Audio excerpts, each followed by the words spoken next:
welcome to this video. This is the video for chapter 9 of our repertoire Fight e4 like Caruana. Chapter 9 deals with what I call the modern main line of the Petrov. The modern main line goes like this.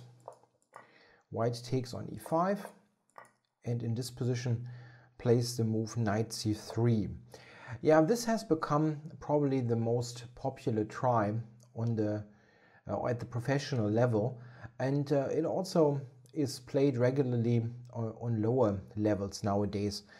What is the idea of knight c3? The main idea is that white develops quickly, and after the most natural and probably best move, knight takes c3, intends to take with the d pawn. This is the pawn structure that white is going for, and it needs to be mentioned that this is actually a very decent pawn structure for white on the queen side if you have castled there. So white will almost all of the time castle queen side and argue that a king on c1 or b1 will be very safe, shielded by those four pawns. That is definitely a valid argument. White's next moves will be most of the time put the bishop out probably to e3, queen d2, castling long. That will be the general way that that white develops in this line. There are some other alternatives along the way, but this is the usual development scheme. First of all, I'd like to quickly tell you that in this position black does not need to take. It's not absolutely forced move. You can also play the move knight to f6, and just in case that you have a look what I play, look in the database. I have played this move quite a bit. I think I played it in one classical time control game and also in some blitz games on my YouTube channel. The reason why I played this move is that when I adopted the Petrov in late 2017, I did this in a very quick and dirty way. Like studying for 2 or 3 hours and trying to pick sidelines that are playable but don't require much work. And this is how I came up with knight f6, because when you only have half an hour to prepare a surprise opening, it's good to play surprising lines. So this is what I don't think is the best move. It's just what I felt was good for me at the time. Taking on c3 is certainly the more principled and better move, I guess, and also the one that Caruana has played exclusively. So white recaptures with the d pawn as mentioned. If he does take with the b pawn, that would be a bit surprising, but it can happen. Here we are not overly concerned. We have a very logical way of developing. Here we can castle short with b takes c3. White is never going queenside, so both sides will be on the king side here with the king. And here I just wanted to point out that c5 is a good idea in such a pawn structure. We attack the white center, and generally good virtue of the Petrov is that all our pieces are active. We can easily develop with normal moves. It's very harmless actually, b takes c3. So white takes with the d pawn, after which bishop e7 is the absolute main move and what I recommend. The reason why to go bishop e7 first is just like we know that the bishop has to go to e7. There is very, very little likelihood that a different square would make sense, while we don't know quite yet if we want to have the knight maybe here or whatever. So it's a matter of logic that you should do this first in a way. I have to mention though that we will play knight c6 all of the time, so it wouldn't make much of a difference for our particular lines that we go for. Here white's by far main move is the move bishop to e3. And it makes a lot of sense. White wants to play this next, and the bishop has a natural square on e3. There is a very related variation, the move bishop to f4. And those two moves, bishop f4 and bishop e3, we will tackle with exactly the same setup. And in most cases, there won't be any substantial difference in terms of what black's play looks like. there will just be 2-3 lines where play is a little bit different with the bishop on f4 instead of e3. So after looking at some other, very briefly, possibilities besides the two bishop moves, we will look at them. They are closely connected to one another because of the similarities. First, I want to quickly point out that if white makes it a priority to castle kingside, there is really nothing to fear. White may play this, we go knight c6, and now white may still transpose to lines with bishop e3 or bishop f4 that we will look at in a minute.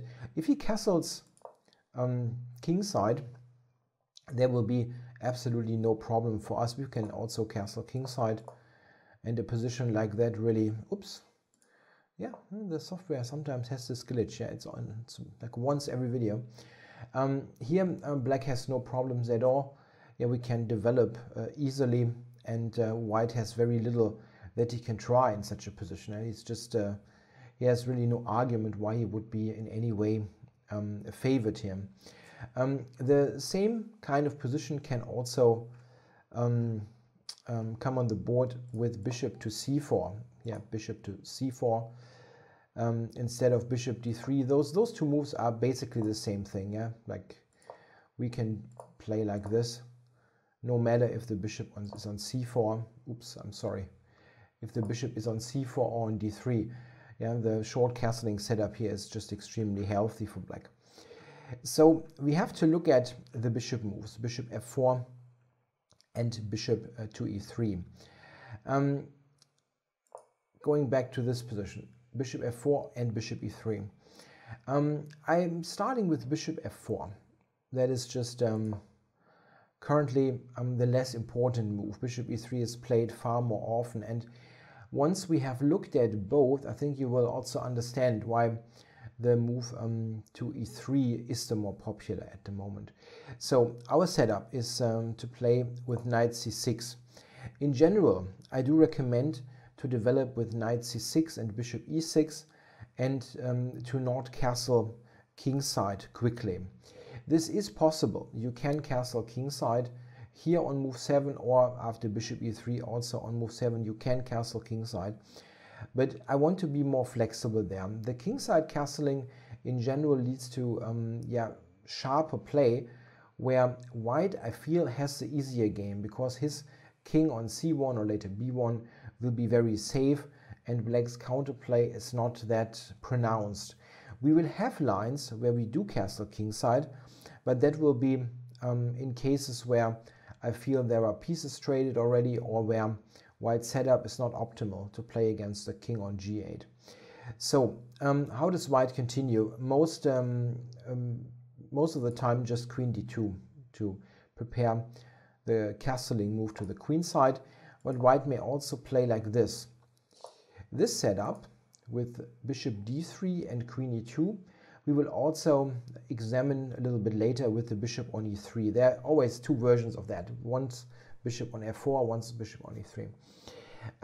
The main point of white's play here is that in this situation, and it is the same thing almost with the bishop on e3, that castling queenside is not a great idea. The problem is, if we go queenside, I just want to show you the point, then the move bishop b5 is extremely annoying. White even has threats like this coming, or knight d4 coming, and that is just extremely inconvenient. It's also difficult to prepare queenside castling. You can argue that you can play a6 to stop bishop b5 and then castle queenside, but then the sacrifice on a6 becomes a really awful possibility. Long story short, this is one of those cases where I recommend to go kingside. In comparison to other setups, this is not as dangerous for black as it is compared to white having the queen on d2, for example, and the bishop still on f1. One thing is that you don't necessarily need the bishop on d3, and the queen on d2 is supporting moves like knight g5 a little bit better than the queen on e2 does. So this is a little bit of a suboptimal setup for white for opposite sides castling. One difference I want to point out though, if white now centralizes the rook, and it's a... If you enjoyed the free video preview, make sure to go to chessable.com/fightlikecaruana to get the full course. The full course with the Move Trainer and Video Sync technology is an excellent way to learn all the ideas and strategies connected to this repertoire. These lines were essential in Caruana's fight to get the world title match, and they can be an essential part of your opening repertoire as well.